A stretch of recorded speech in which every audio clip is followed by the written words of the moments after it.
Media మిత్రులకు నమస్కారం అండి. నా పేరు దామిర్లా మోహన్ రావు. నేను ఇక్కడ ఖమ్మంలో సిఆర్ హెడ్ క్వార్టర్స్లో ఏఆర్ఎస్ఐగా చేసి మొన్న 25 జూలైలో రిటైర్డ్ అయ్యాను. నాతో పాటే ఈ మైసయ్య గారు కూడా ఏఆర్ఎస్ఐగా చేస్తూ మా బ్యాచ్మెంటే. ఇతను 25 ఫిబ్రవరిలోనే రిటైర్డ్ అయ్యారండి. ఇప్పటికి ఈ నెలకి సంవత్సరం అయింది మైసయ్య గారు రిటైర్ అయ్యి. గత 4-5 రోజుల నుంచి ఆరోగ్యం బాగలేక హాస్పిటల్కు అడ్మిట్ చేశారు.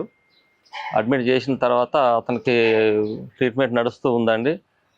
మరి గత నెల రోజుల క్రితం నుంచి కూడా నేను ఒకసారి వచ్చి మందలిచ్చినప్పుడు అతను నాకు ఒంట్లో సరిగ్గా లేదు అని చెప్పేసి ఆలోచిస్తూ ఈ రిటైర్మెంట్ డబ్బులు ఎప్పుడు వస్తాయని ఈ విషయంలో మేము మాట్లాడుకున్నాం కొంతవరకు కొన్ని రోజుల నుంచి.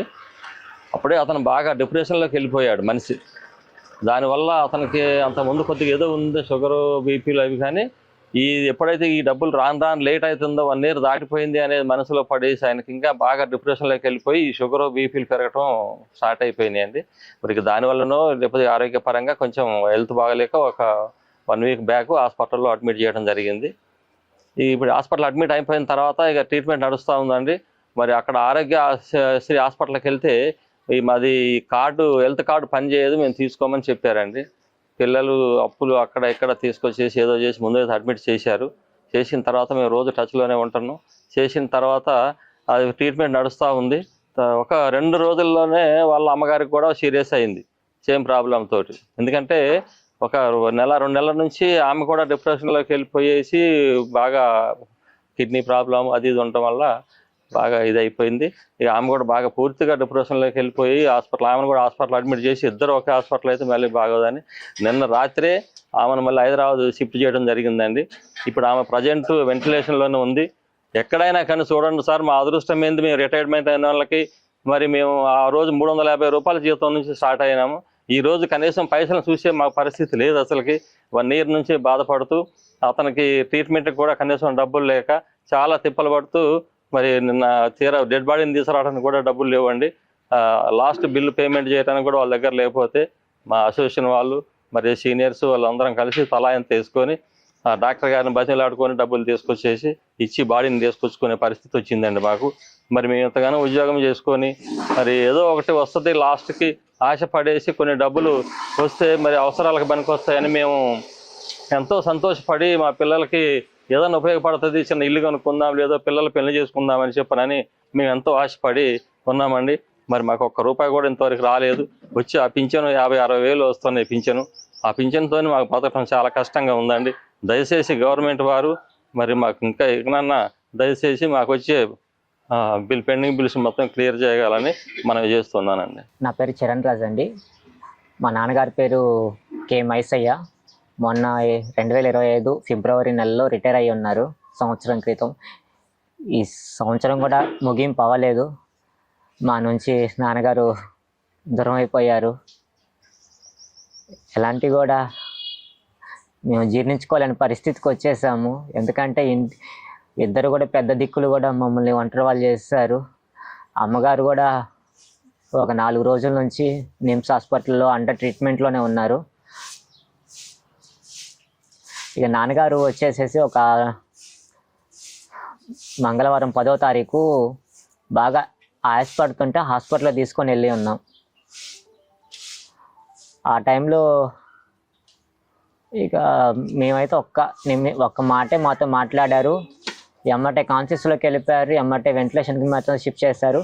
ఆ రోజు నుంచి ఈ రోజు వరకు కూడా నా తండ్రి మాట నేను ఈ రోజు వరకు వినలేదు. ఇక మా యొక్క బాధ ఎవరికి చెప్పుకోలేనిది కూడా కాదు.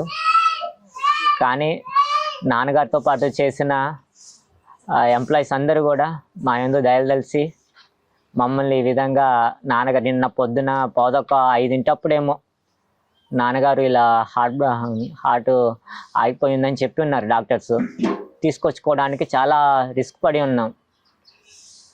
కానీ ముందుగానే అంకుల్ వాళ్ళు తెలుసుకొని మా బాధను అర్థం చేసుకొని మమ్మల్ని వాళ్ళ యొక్క దగ్గరున్న వాటితో మా నాన్నగారిని మా ముందు తీసుకొచ్చి ఉంచి భూస్థాపిత కార్యక్రమాలు ఇవాళ మధ్యాహ్నం పూర్తి చేసుకొని ఉన్నాము. మా అమ్మగారు యొక్క పరిస్థితి కూడా వెంటిలేషన్ మీద ఉన్నారు. ఇదే ప్రాబ్లమ్స్, లంగ్స్ ఇన్ఫెక్షన్ అయ్యి కిడ్నీ యొక్క క్రియాటిన్ లెవెల్ పెరిగి హార్ట్ ప్రాబ్లము రేజ్ అయి ఉన్నది. ఇక మా యొక్క పరిస్థితి వర్ణాన్వితం. ఎందుకంటే ఒకేసారి మా కుటుంబంలో ఇద్దరు యజమానురాలు ఇలా అయిపోయి ఉన్నారు. మేము భరించలేని శోకంగా ఉండి ఉన్నాము.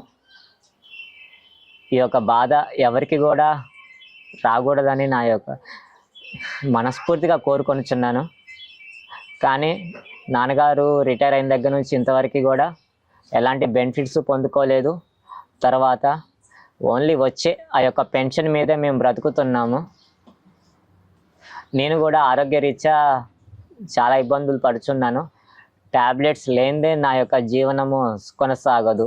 నా యొక్క ఆఖరి శ్వాస వరకు కూడా మందుల మీద బ్రతకాలి. నెలకు వచ్చేసేసి 10 నుంచి 12 ఏళ్ళ వరకు మందుల మీద నేను బ్రతకాలి.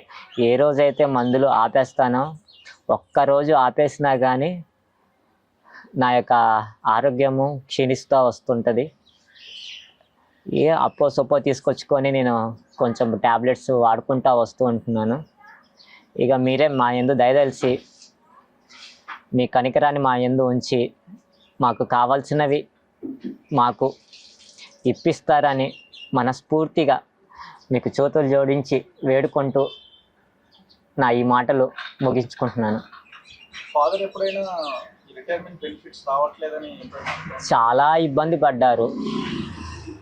ఎందుకంటే మనం దాచుకున్నది కూడా ఏ ఒక్క రూపాయి లేదు. చాలాసార్లు అన్నారు. ఒక 3 నెలల క్రితం కూడా, నాన్న చేతిలో డబ్బులు లేవురా,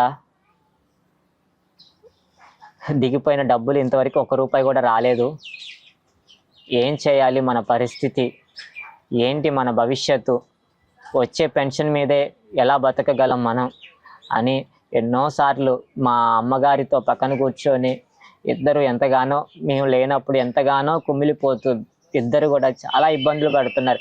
మేము ఉన్నప్పుడేమో నవ్వుకుంటూ ఉంటున్నారు, లేనప్పుడేమో ఒకరినొకరు కళ్ళనీరు తీర్చుకుంటూ వాళ్ళ జీవనాన్ని కొనసాగించారు.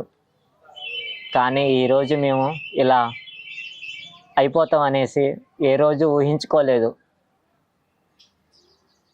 ట్రీట్మెంట్ నడుస్తుండేనా మీ ఫాదర్కి? ట్రీట్మెంట్ అనేది ఓన్లీ షుగర్కి నడుస్తుంది. షుగర్ అంటే అది 2000 నుంచి షుగర్ అనేది ఉన్నది, అది కంట్రోల్లో ఉన్నది. 2023 సంవత్సరంలో కొంచెం మా నాన్నగారు హార్ట్లో గుండెల్లో నొప్పి వస్తుందనేసి చెప్పారు. మేము హుటాహుటిన ఇక్కడ చూపిస్తే, ఆరోగ్య హాస్పిటల్లో చూపిస్తే గుండె యాంజియోగ్రామ్ చేయాలని చెప్పారు. ఇక నాకు ఎలాగో నాన్నగారికి హెల్త్ కార్డు ఉందిగా అనేసి మన హైటెక్ సిటీ మెడికవర్ హాస్పిటల్కి షిఫ్ట్ చేసి ఆడ స్టంట్ వేయించి ఉన్నాము. పూర్తిగా ఒక బ్లాక్ అనేది, ఒక వాల్ అనేది బ్లాక్ అయ్యి ఉన్నది. ఇక స్టంట్ వేయించుకొని ఒక 3 days ఉంచాము. అది ఎప్పుడు జనవరి 2023.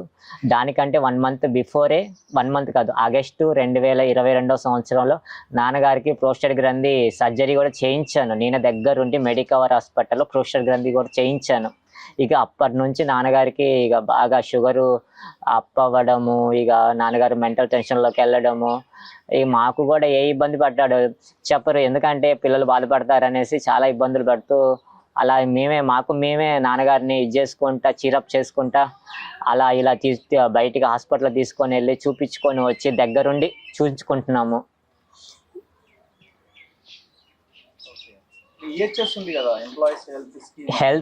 ఎంప్లాయ్ హెల్త్ స్కీమ్ అనేది ఎక్కడ కూడా వర్క్ అవ్వట్లేదండి. ప్రజెంట్ ఉన్న పరిస్థితిలో మన ఆరోగ్య హాస్పిటల్లో హుటాహుటిన ఆరోగ్య హాస్పిటల్లో అడ్మిట్ చేస్తున్నాం మేము.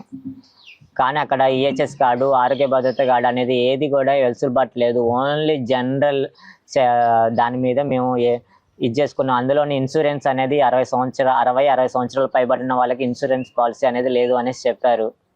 తీసుకోలేదు. ఆల్రెడీ మ్యాక్సిమం ట్రై చేసాము, కానీ ఎలాంటి ఇన్సూరెన్స్ కూడా లేదని చెప్పారు.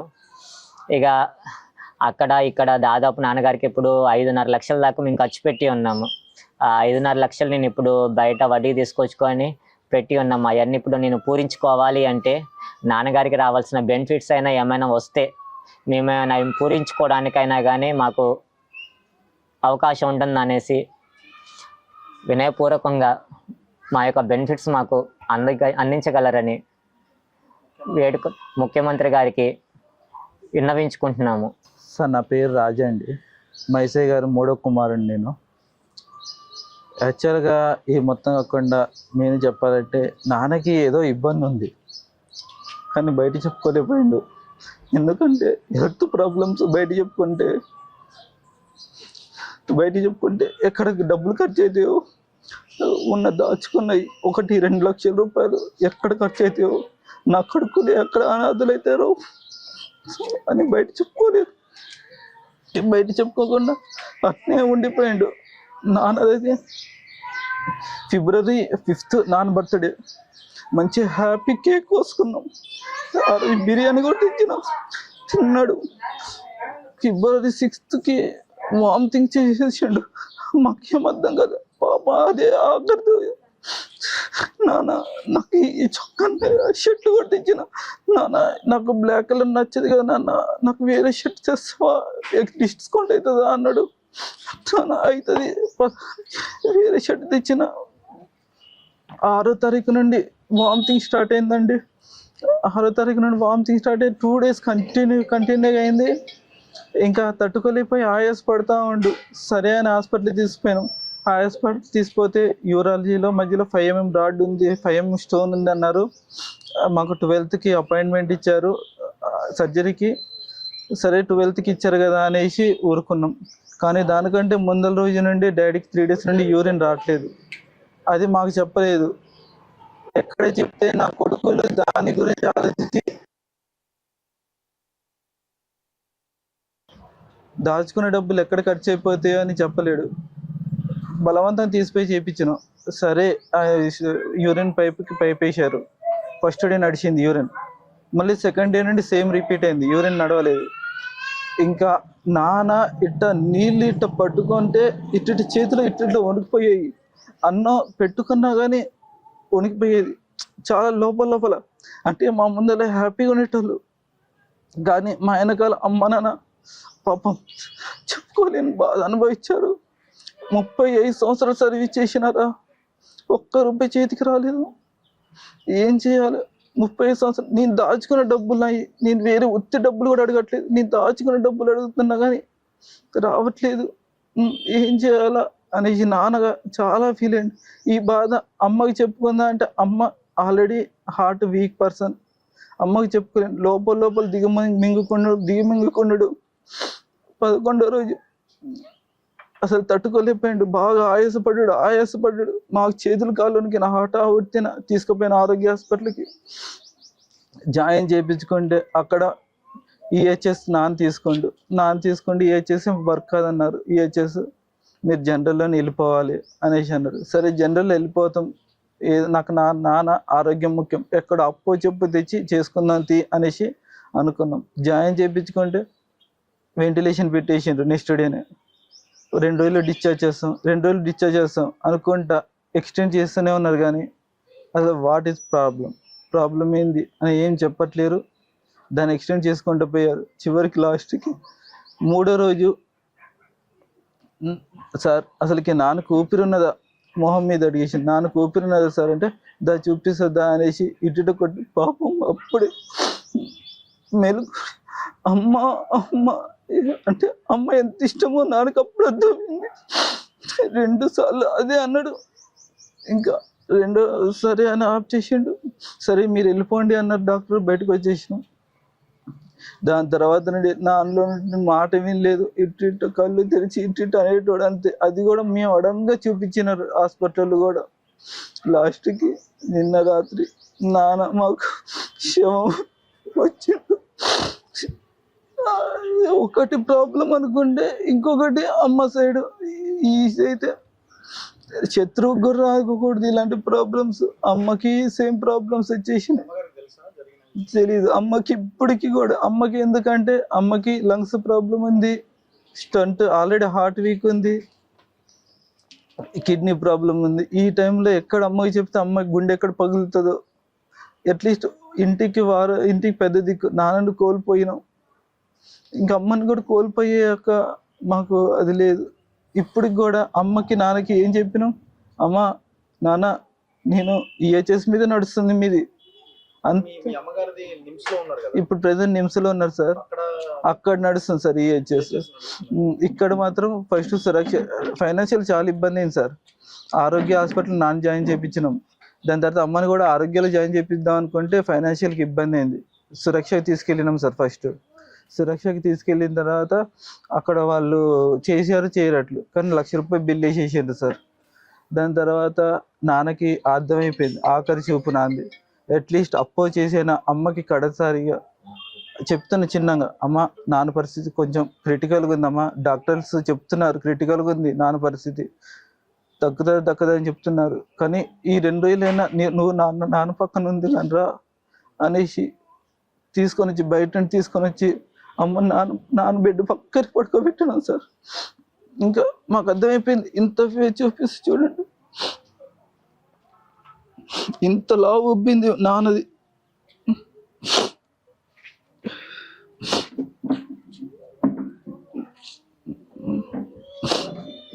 చూడండి సార్, నాన్నది ఎంత లావు ఉబ్బిందో ఫేస్. చిన్న మొహాన్ని ఇంతలా ఉబ్బు చేశారు. ఇంకా మాకు అర్థమైపోయింది నాంది, కానీ డాక్టర్లు అయితే ఏం చెప్పట్లేరు, బతకట్లేరు. ఇంకా అప్పు తెచ్చాను కానీ అట్లీస్ట్ అమ్మ పక్కన కొన్ని 2 రోజులు ఉంచుదా అనేసి అమ్మ పక్కన ఉంచేసాను. ఇంకా దాని తర్వాత కొంచెం మా బాబాయ్ని కనుక్కొని, బాబాయ్ నానైతే పోయిండు, అర్థమైపోయింది, నాకైతే అమ్మ కావాలి, కొంచెం ఏదో ఒకటి హెల్ప్ చేసి నిమ్స్లో అపాయింట్మెంట్ దొరికియండి అనేసి దొరికించిన తర్వాత అమ్మ లాస్ట్లో, అమ్మ నువ్వు వచ్చేసరికి నాన్న ఏమైందో తెలియదు కానీ ఒకసారి చూసుకోమండి, బాబా బాబా అనుకుంటా అమ్మతో పోయింది. ఇప్పుడు నార్మల్గా వెళ్ళింది అమ్మ, కానీ ఇప్పుడు అక్కడ పోయేసరికి అమ్మ పరిస్థితి కూడా వెంటిలేషన్ మీద ఉంది. ఇప్పుడు అమ్మ కూడా దక్కుతుందో తెలియదు. ఇది మొత్తానికి కారణం మాకు డబ్బు లేకపోవడమేనండి. 35 సంవత్సరాలు చేసి నాన్న సర్వీసు, ఇప్పటికి ఒక్క రిమార్క్ లేదు. లాస్ట్ నాన్న ఫిబ్రవరి 28వ తారీఖు దిగిపోతున్నాను కానీ 27వ తారీఖు కూడా బట్టి సార్ దగ్గర ఎస్కాట్ ఆఫీసర్ పనిచేసి వచ్చిండండి నాన్నగారు. ఎస్కాట్ ఆఫీసర్ సార్ నాన్నగారు. సార్ 2025 సార్ లాస్ట్ డే వరకు కూడా నా బట్టి గారి దగ్గర ఉన్నారు. లాస్ట్ డే వరకు ఎంత పంచువాలిటీ పనిచేసిండో ఒక్కసారి. లాస్ట్ ఎన్ని ఇయర్స్ పనిచేశారు బట్టి దగ్గర? బట్టి గారు ఎప్పుడైతే డిప్యూటీ సీఎం అయ్యారో అప్పటి నుండి డాడీ బట్టి సార్ దగ్గరే పనిచేసిండు సార్. నమస్కారం అండి, నా పేరు అశోక్. మా మామయ్య వచ్చేసి లాస్ట్ 35 ఇయర్స్ నుంచి కానిస్టేబుల్గా సర్వీస్ చేస్తూ లాస్ట్ ఇయర్ ఫిబ్రవరి 28వ తారీఖు ఏఎస్ఐగా రిటైర్ అయ్యారు. అప్పటి వరకు వివిధ ప్రదేశాల్లో ఖమ్మం జిల్లా తర్వాత కొత్తగూడెం వేరు ప్రదేశాల్లో ఎస్కాట్ డ్యూటీసు వివిధ రకాల డ్యూటీస్ చేస్తూ ఆయన మా కుటుంబాన్ని పెద్ద దిక్కుగా నడిపించుకుంటూ వచ్చారు. కొన్ని అనారోగ్య సమస్యలు ఉండటంతో చాలా డబ్బులు హాస్పిటల్ చుట్టూ ఖర్చు చేయాల్సి వచ్చింది. మా అక్కయ్య కూడా యాక్చువల్గా నేను మా మేనల్ని, మా అక్కయ్య కూడా ఇంట్లో ఉంటూ వాళ్ళకి సేవలు చేసుకుంటూ ఉండేది. ఆయన ఎక్కడ డ్యూటీకి వెళ్ళి వచ్చినా సాయంత్రం వరకు ఇంటికి వస్తే ఆయన చూసుకుంటూ ఉండేది. పిల్లలు కూడా చిన్నప్పటి నుంచి 3 పిల్లలు చాలా కష్టపడుతూ ఆయన ఒక్కడే పని చేసుకుంటూ వీళ్ళ ముగ్గురిని బాగా చదివించుకుంటూ జీవితాన్ని ముందుకు నెట్టుకొచ్చారు. యాక్చువల్గా ఇప్పుడు ఏంటంటే సమస్య వెరీ ఎర్లీగా, అంటే పోయిన సంవత్సరమే రిటైర్ అయ్యారు. 1 సంవత్సరం కూడా కాకముందునే మామయ్య గారు చనిపోవడం యాక్చువల్గా మా దురదృష్టకరం. మా పెద్ద దిక్కు యాక్చువల్గా మా కుటుంబానికి. ఆయనతోనే ప్రతి ఏ డెసిషన్ తీసుకోవాలన్నా ఏం చేయాలన్నా మొత్తం ఆయన ద్వారానే నడుస్తూ ఉండేది. సో ఇప్పుడు ఈరోజు ఆయన లేకపోవడం మా ఇల్లంతా బోసిపోయినట్టుంది. ఏం చేయాలో ఏం అర్థం కావట్లేదు.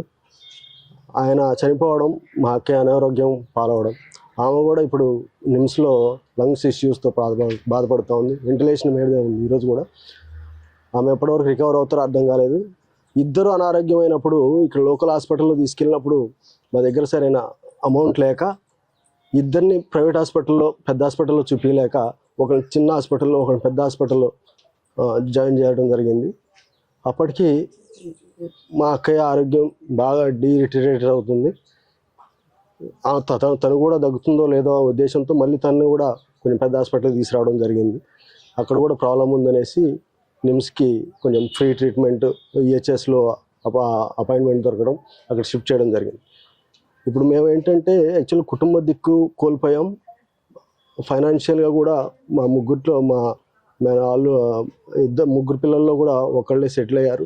ఒకడు కొంచెం అనారోగ్యంతో చాలా సంవత్సరాల నుంచి బాధపడుతున్నాడు. నెలకు 10-12 వేల నుంచి ఖర్చులు అవుతా ఉన్నాయి మెడిసిన్స్కి. పెద్ద అబ్బాయి కూడా పెద్దగా స్థిరపడలేదు. సో ఆర్థికంగా చాలా వెనకబడి ఉన్నాం. ఇప్పుడు అసలైన వ్యక్తి చనిపోవడం, ఆర్థికంగా వెనకబడి ఉండడం, ఇప్పుడు రాను ముందు సమస్యలు వస్తూ ఉంటాయి. కాబట్టి మావయ్యకి రావాల్సిన పెండింగ్ ఏవైతే సెటిల్మెంట్ ఉందో అదంతా సెటిల్మెంట్ కూడా చాలా ఎర్లీగా కొంచెం సెటిల్ చేస్తే మా కుటుంబాన్ని ముందుకు తీసుకెళ్దామని అనుకుంటున్నాం. చాలామంది ఉద్యోగులు రిటైర్ అయ్యి ఉన్నారు. చాలా వరకు ఎవరికి కూడా సెటిల్మెంట్ రావట్లేదని అందరూ బాధపడుతూ ఉన్నారు. వాళ్ళ జీవితాల్లో చాలా రోజులు క్వార్టర్స్లోనో ఎక్కడో రెంట్కోనో చిన్న ఇళ్లలో జీవించుంటారు. ఏదో ఫైనల్ స్టేజ్కి వచ్చాక లోన్ పెట్టుకొని చిన్న ఇల్లు కట్టుకోవడం, తర్వాత పిల్లల చదువులు చేసిన అప్పులు, పెళ్ళిళ్ళకి చేసిన అప్పులు, ఇవన్నీ తీర్చుకోవడం కోసం వాళ్ళు సెటిల్మెంట్ మీద ఆధారపడి ఉంటారు. సో ఈ సెటిల్మెంట్స్ అనేవి కొంచెం త్వరగా రిలీజ్ చేస్తే వాళ్ళ అప్పులనేవి త్వరగా క్లియర్ చేసుకుంటారు. మానసికంగా కూడా కొంచెం ఆనందంగా ఉంటారు. రిమైనింగ్ ఏదైతే రిటైర్మెంట్ తర్వాత ఉన్న జీవితం కొంచెం హ్యాపీగా లీడ్ చేయడానికి అవకాశం ఉంటుందని మేము అనుకుంటున్నాం. సో ఇటువంటి సమస్యలు ప్రతి ఒక్క రిటైర్డ్ ఎంప్లాయీకి ఉంటాయి. కాబట్టి వాళ్ళ సమస్యలను అర్థం చేసుకొని గవర్నమెంట్ వారు త్వరగా వాళ్ళ ఫండ్స్ రిలీజ్ చేయాలని నేను కోరుకున్నాను. Thank you. అందరికీ నమస్కారం.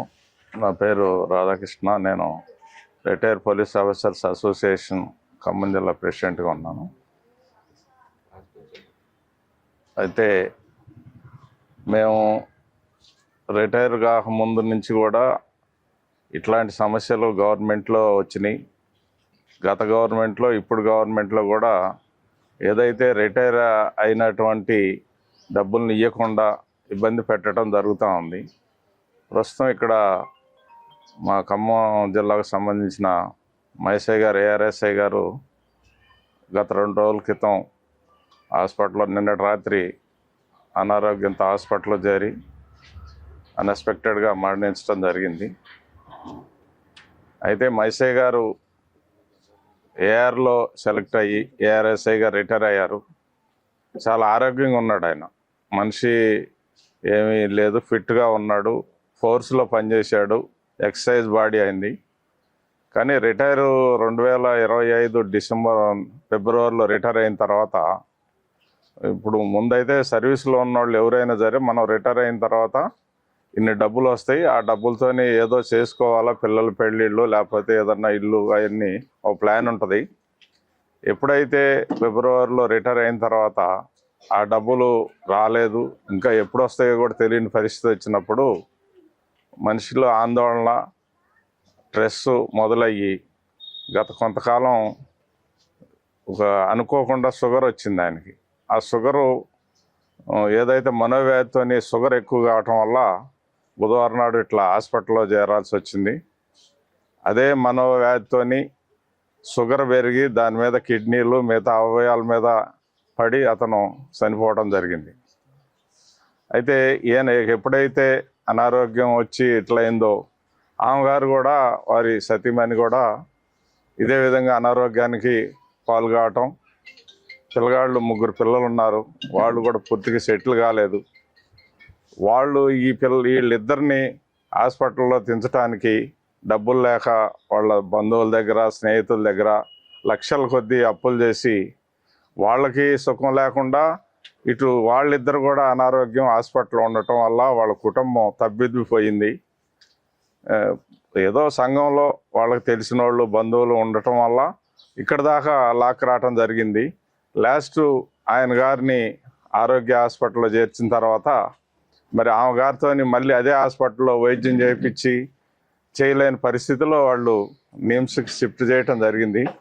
అప్పటికే ఈ హాస్పిటల్లో 4-5 లక్షల రూపాయలు వాళ్ళు అక్కడ ఇక్కడ అప్పులు అవన్నీ తీసుకొచ్చి తోటి వాళ్ళ దగ్గర తీసుకొచ్చి ఆయనకి మార్కెట్లో ఉన్న మంచి పేరు దాంతో ఎట్నొకట్ట వస్తే తీరుతారే అని ఆయన తాగుబోతాడు, తిరిగిపోతాడు అయితే అవి కూడా దొరికేవి కావు.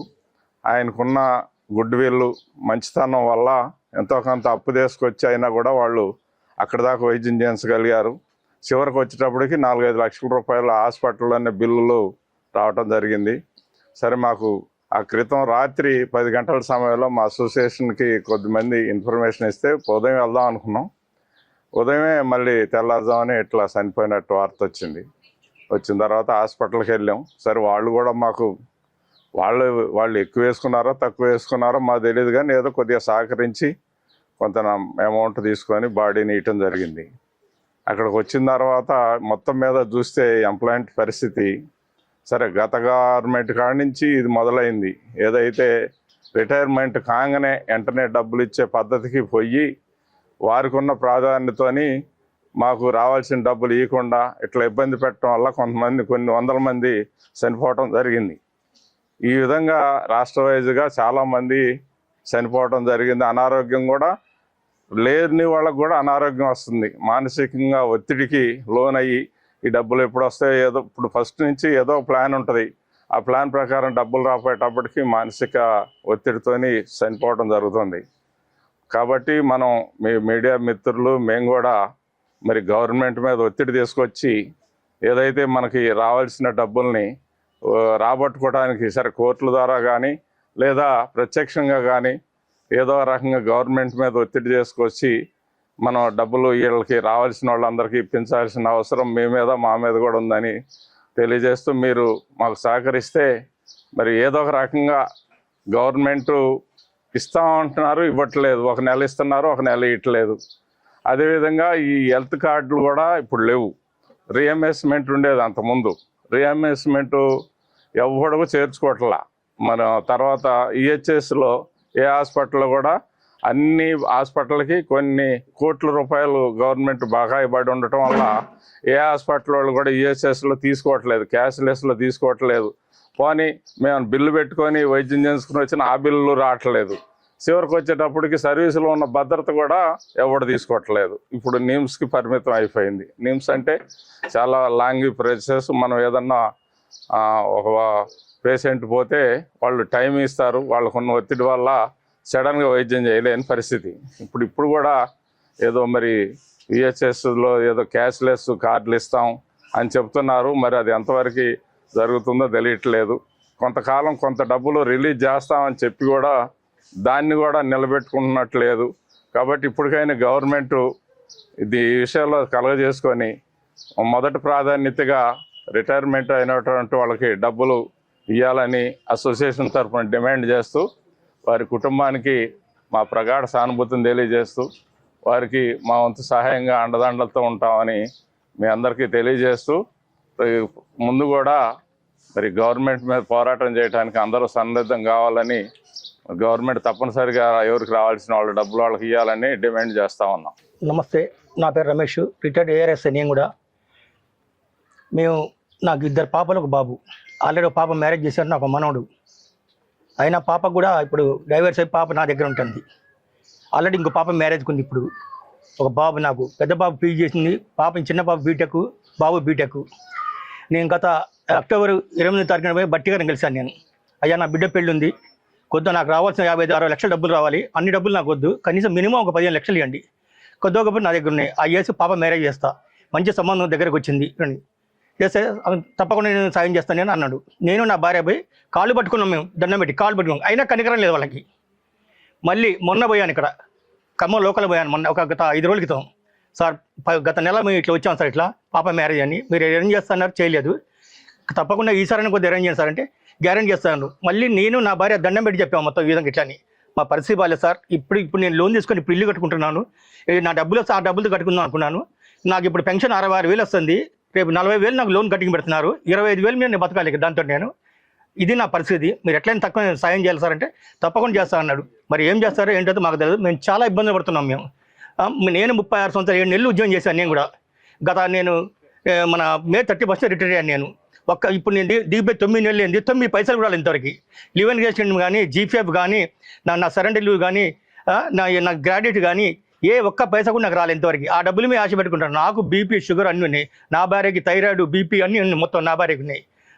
ఏం చేయాలో మాకు దిక్కుతోచిన పరిస్థితి ఏర్పడుతుంది. మాకు ఇకనైనా ఖాళీ మాకు సాయం చేయాలని గవర్నమెంట్ మేము కోరుకుంటున్నాం అండి. నిన్న ముఖ్యమంత్రి మొత్తం మంత్రి మండలి మొత్తం ఢిల్లీకి పోయి వాళ్ళు ఇక్కడ ప్రజాస్వామ్యాన్ని కూనీ చేసి మేము చాలా ఇక్కడ మున్సిపాలిటీలు గెలుచుకున్నాము, కార్పొరేషన్స్ గెలుచుకున్నామని చెప్పి పోయి వాళ్ళ అధినాయకుల దగ్గరికి పోయి, రాహుల్ గాంధీ దగ్గరికి, ఖార్గే దగ్గరికి పోయి పూలదండలు, బోకేలు, శాలువాలు కప్పుకున్నారు కదా. అదే రోజు ఇక్కడ ఖమ్మంలో మైసయ్య అని ఒక retired sub inspector, reserve sub inspector, మీరేమో అక్కడ బొకేలు పూలదండలు కప్పుకుంటే ఇక్కడ తన శవం మీద బొకేలు, తన శవం మీద పువ్వులు వేసుడు, తన శవం మీద తెల్ల బట్టలు కప్పే పరిస్థితి తెలంగాణలో ఉన్నది. ఇది ఒక్క మైసయ్య గారి గురించే కాదు ఇక్కడ చెప్పేది. మొత్తం తెలంగాణలో ఉన్నటువంటి రిటైర్డ్ ఎంప్లాయీస్ మొత్తం ప్రభుత్వానికి తమ జీవితాంతం యవ్వనం మొత్తం ప్రభుత్వానికి సేవలు చేసి, ముఖ్యంగా మైసయ్య గారు అయితే ప్రతి పోలీస్ డిపార్ట్మెంట్ నుండి మీ అందరికీ రక్షణ కలిగించి, ఈ జిల్లాలో ఉన్న ప్రతి రాజకీయ నాయకుడికి వాళ్ళ ఇంట్లోకి అందరికీ సెక్యూరిటీగా ఉండి, ఇవాళ ఆఖరికి పరిస్థితి ఎట్లుందంటే వాళ్ళ కుటుంబానికే సెక్యూరిటీ లేని పరిస్థితికి వచ్చింది. అందరు కుటుంబాలు, ప్రతి ఒక్క కుటుంబంలో వాళ్ళు భార్యకు భర్త, భర్తకు భార్య ఆసరయ్యి, ఆఖరికి ఏంది రిటైర్మెంట్ తోటి ఏదైనా బెనిఫిట్స్ వస్తే ఇలా నౌకర్లు ఇచ్చే పరిస్థితి కూడా రాజకీయ నాయకులు లేరు.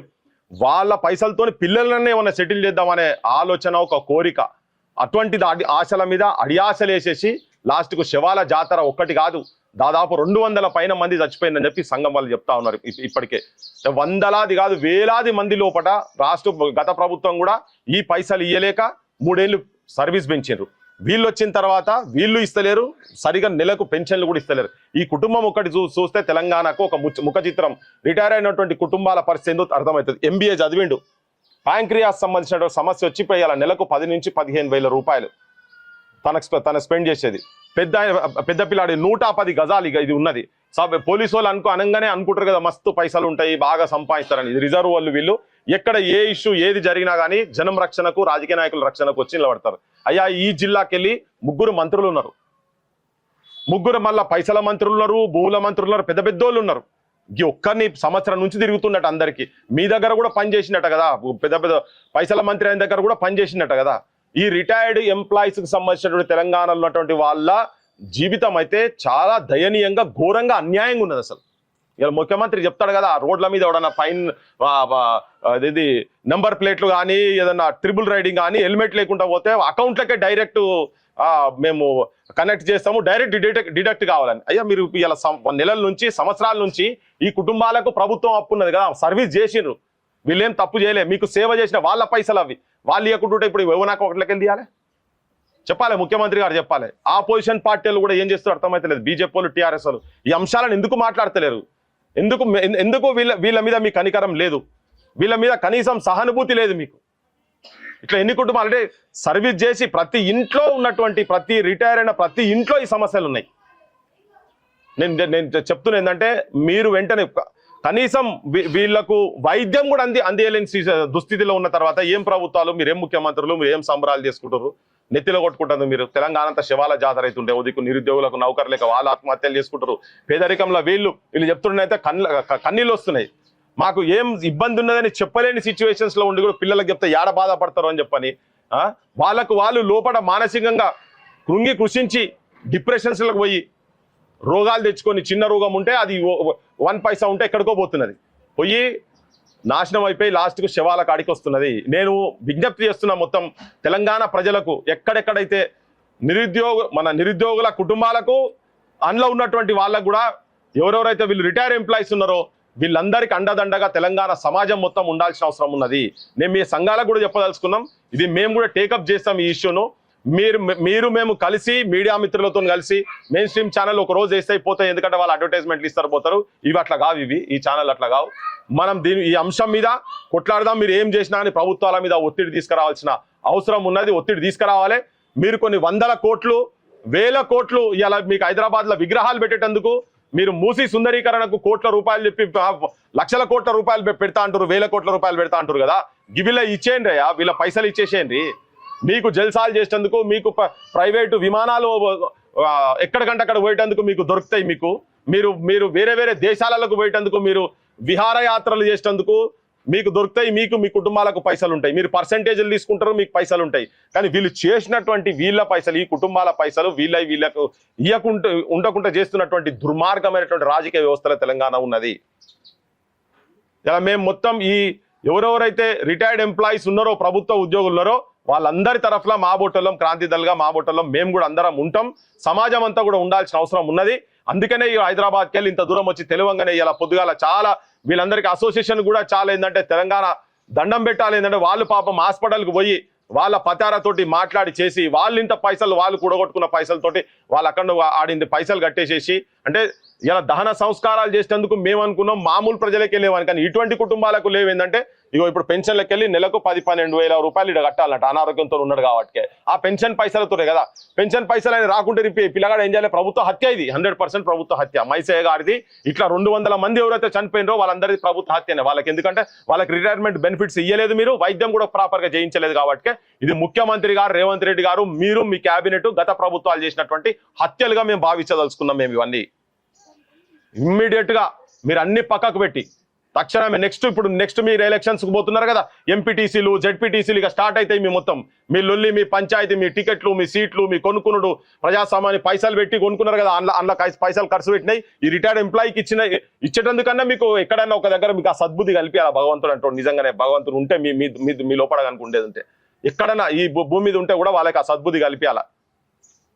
మీరు మీ ఎలక్షన్ల పంచాయతీ పోతున్నారు కదా, దానికన్నా ముందు అసలు ఈ రిటైర్ అయినటువంటి ఎంప్లాయీస్ కు సంబంధించినటువంటి వాళ్ళ బెనిఫిట్స్ ఏవైతే వాళ్ళ పైసలు వాళ్ళకి ఏవైతే ఉన్నాయో అవన్నీ మీరు వెంటనే రిలీజ్ చేయాల్సిన అవసరం ఉన్నదని చెప్పి మేము డిమాండ్ చేస్తున్నాం. రాజకీయ నాయకులు అందరికీ చెప్పదలుచుకున్నా, ముఖ్యంగా ముఖ్యమంత్రికి, మంత్రిమండలి అందరికీ చెప్పదలుచుకున్నా, ఎంత దుస్థితి, ఎంత ఘోరం అంటే భర్త మైసయ్య గారేమో చనిపోయిండ్రు, ఇద్దరు కలిసి ఒకటేసారి హాస్పిటల్లో పోయిండు, తనేమో చనిపోయిండు. తన భార్య ఇప్పుడు హాస్పిటల్లో నిమ్స్లో ఉన్న ట్రీట్మెంట్ చేసుకుంటా, పిల్లలు ముగ్గురిట్లో ఇప్పుడు ఒక అతను హాస్పిటల్లో ఉన్నాడు. అక్కడ ఇంత దయనీయమైన పరిస్థితి, ఇంత ఘోరమైన సిచ్యువేషన్ ఆమెకు తెలియదు. భర్త చనిపోయిన సంగతి తనకు తెలియదు, హాస్పిటల్ తనకు తెలియదు, తన కూడా బతికొస్తో రాదో కూడా తెలియదు. తన కూడా వెంటిలేటర్ మీద ఉన్నదా, ఇప్పుడు వెంటిలేటర్ మీద ఉన్నది. వీళ్ళ బతుకు ఆగమగోచరం లెక్క ఉన్నది, ఆగం ఉన్నది వీళ్ళ బతుకు. ఆమెనన్నా కనీసం కాపాడండి మీరు ఇమ్మీడియట్గా. బట్టనా లేకపోతే ఇక్కడ మీ మంత్రులు శ్రీనివాసరెడ్డి ఉన్నారు కదా, చాలా పైసలు ఉన్నాయట ఆయన దగ్గర, 1000 కోట్లు ఉన్నాయట. ఆయన మొత్తం ఇంటింటికి గడియారాలు పంచి గెలిచిండు కదా. ఇగో వీళ్ళ గడియారం ముళ్ళు, ఇండ్ల గడియారం ముళ్ళు ఆగిపోయినాయి మొత్తం. ఇక్కడ ఇంకొక ఆయన ఉన్నాడు కదా ఇక్కడ లోకల్ మంత్రి. వీళ్ళందరికీ విజ్ఞప్తి చేస్తున్నాం ఏంటంటే ఆమెనన్నా కాపాడండి, ఈ కుటుంబాన్ని రక్షించండి. వీళ్ళ దగ్గరికి వీళ్ళని ఈ పిల్లగాని బాధ్యత మొత్తం, ఆరోగ్యపరమైన బాధ్యత మొత్తం మీరు తీసుకోవాలి. ఈ కుటుంబం బాధ్యత మొత్తం మీరు తీసుకోవాలి. మొత్తం తెలంగాణలో ఉన్నటువంటి ఎవరెవరైతే రిటైర్ అయిందో వాళ్ళందరి బెనిఫిట్స్ చేయాలా, వాళ్ళ కుటుంబాల బాధ్యత కూడా ప్రభుత్వం తీసుకోవాలి. ఇది జనం కూడా దీనికి స్పందించాలని చెప్పని నేను విజ్ఞప్తి చేయదలుచుకున్నాను.